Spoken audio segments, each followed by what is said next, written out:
Some good news for Trizah, na before that, mwiroreri wa Kikuyu Hot News TV, ndakũnyita ũgeni thĩinĩ wa channel ĩno, and thank you so much for your love and supporting our content.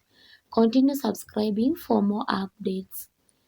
Rĩu tata Ese nĩarĩkĩtie gũtheria ciĩgiĩ akaunti ya Trizah, na kũrĩa augĩte atĩ akaunti ya Trizah nĩ kũ-deactivate ĩra-deactivate-ĩtwo, kuona nĩ igũtha inene mũno kũrĩ Trizah o ũndũ ũmwe na mafans ake.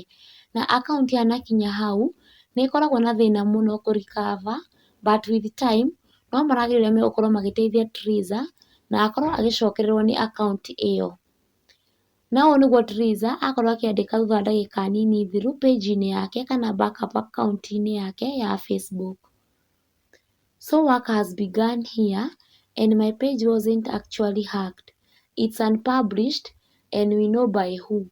That person simply claimed rights which can be reversed, but let's wait. In meantime, continue following my page please. Trizah mamake Moraya backup. He ndeto ya kĩeha mũno kũrĩ Trizah kuona nĩ kĩũndũ kĩritũ kĩmũkorete thutha wa njata yake gũkorwo ĩcangararĩte mũno gũkũ bũrũri-inĩ. Na mafans no mathiĩte na mbere na kũnyitĩrĩra Trizah na njĩra nene mũno kuona thutha wa mathaa manini tu rĩu backup account ĩrĩ na followers 40,000 na likes 34,000 kana 34 likes and 40k followers.